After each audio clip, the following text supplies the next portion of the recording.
Halo, selamat pagi pemirsa. Saya Chandra Dewi kembali hadir menjumpai Anda tentunya dalam Cerdas 5 Menit.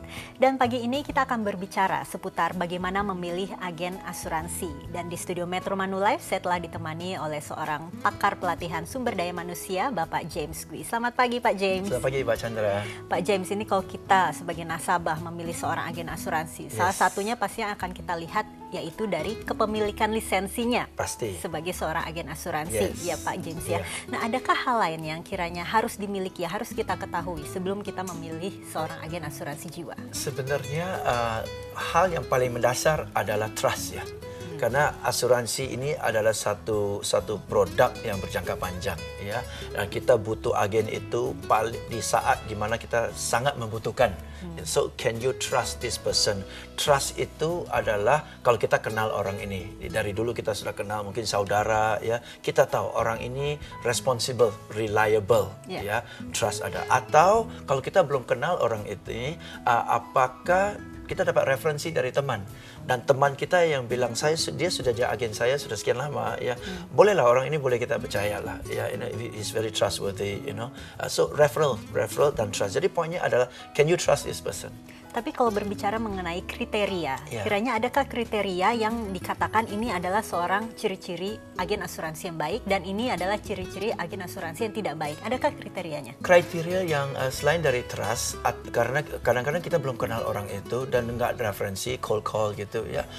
Salah satu kriteria juga adalah how much training atau selection process has he or she undergone ya. Jadi kalau di perusahaan asuransi, trainingnya seperti apa sih? Ya, trainingnya lama atau satu sesi aja. Biasanya berapa lama ya Pak ya?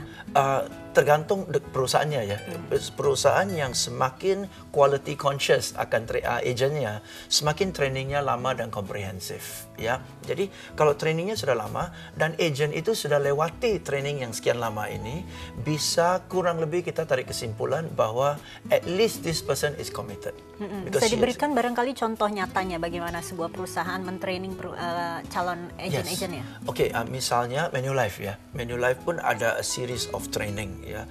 A series of training di mana diajar product knowledge, diajarkan skills of agents, being an insurance agent, terus ikut ujian lagi, sudah lulus. Kemudian agent ini kalau saya tidak salah di first few visits dengan nasabah harus didampingi oleh leadernya lagi. Okay? So through this process kita sudah bisa kurang lebih tarik kesimpulan agent ini sudah siap lah, agent ini sudah dilatih, he or she has the knowledge, the skills and the mindset to be a proper agent.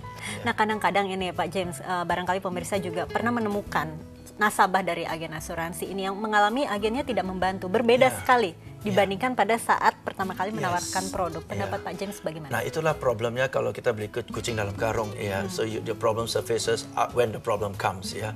Maka dari itu referral system itu penting, track record itu penting, training itu penting, the reputation of the company which the agent is representing. Karena kalau company-nya quality conscious, company tidak akan tolerate agent-agent seperti ini dan budaya seperti ini tidak ada pada perusahaan itu. Ya. Oke, nasabah pasti berhak untuk memperoleh yang terbaik Pak James pasti. ya. Nah, jika tidak puas dengan layanan agen asuransi yang kita miliki saat ini, apa yang bisa kita lakukan? Banyak sekali. Nasabah bisa juga langsung pergi ke cabang atau agensi di mana agen itu bekerja, cari atasannya, atau bisa jadi ke head office. Misalnya dalam contoh ini Manulife, atau bisa contact call center.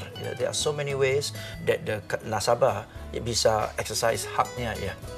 Tapi jadi kalau agennya tidak terlalu responsible ya, it's okay, jangan putus asa, jangan salahkan produk asuransi loh. Gara-gara ini tuh kan, maka dari itu saya malas deh berasuransi. That's wrong, ya. Karena itu adalah personnya ya itu Pak. Itu personnya, you still have to protect your family. Jangan gara-gara satu dokter nggak bertanggung jawab, Anda selamanya nggak mau ke dokter kan.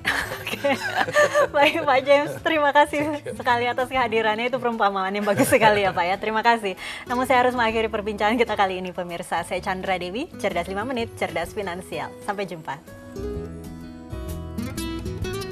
Dipersembahkan oleh